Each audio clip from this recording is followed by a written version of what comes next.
Namaste, my friend. I want to talk a little bit about forms of yoga. I mentioned 9 forms, all of which I teach during the teacher's training or whatever it is. And now I want to speak a little bit about the Raja Yoga, which is a mental aspect. The higher forms of yoga, dharana, dhyana, samadhi, these are higher forms of mental yoga. They're not to do with the physical, but they should be connected with the physical. It can be done independently. Most people never get to these higher levels. So in Raja Yoga, after we have sorted out the mind through contemplation and analysis and bring it to a peace of mind, we can develop the ability to focus.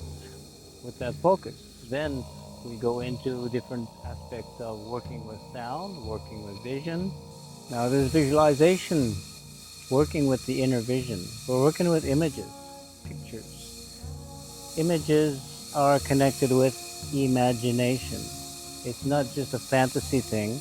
It is something, actually a useful mental tool. And we apply this to looking at objects with focus. And then we can look at sacred geometry, which has a more specific purpose than looking at various objects.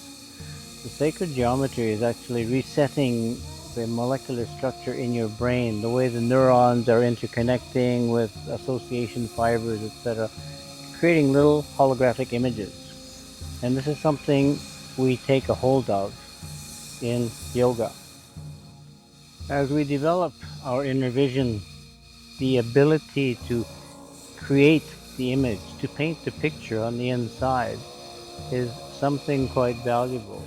And eventually we learn to realize that so many things actually begin in the mind. This is the seed of what is then manifesting in our body chemistry, in our brain chemistry, and even in the life around us, the life that we are attempting to create in a beautiful and happy way.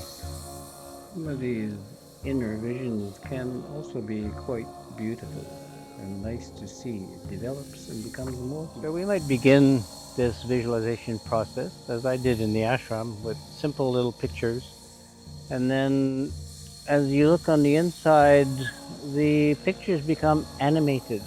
We have motion stepping in. It's like the still picture comes to life. So the fourth dimension of time is added to the image, and on the inside, your mind begins creating a little bit more movement. Of course, the mind works on energy. Energy is always moving, so it's quite natural for that to happen.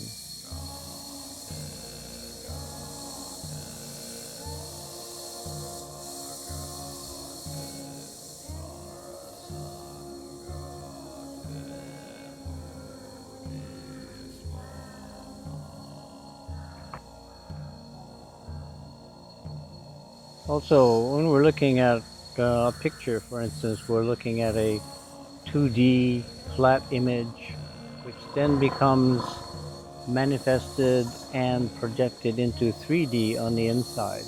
And then the mind is adding some visualization, some time element, and details that maybe were not there in the outer world. It becomes more interesting, it becomes more animated. And this is a development of something that comes with the practice. As with all practices in yoga,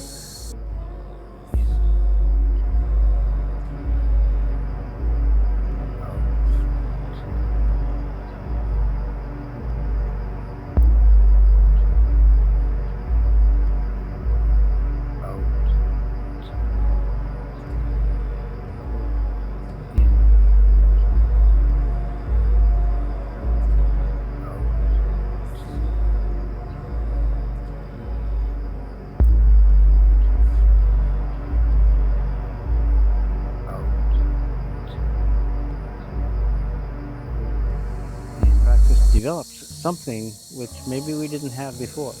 And this ability to see things on the inside is an important aspect.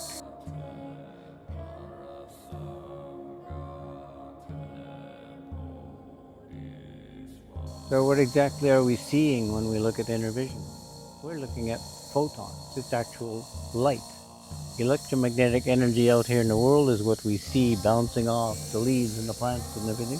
And we see these beautiful green plants. It's a reflection of electromagnetic energy entering our eyes, becoming little neurochemicals in the retina of the eyes and little impulses going into the inner vision sense, which is the center of everything for us, actually.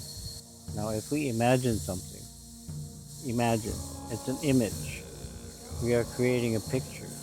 We are creating it with our imaginative faculty.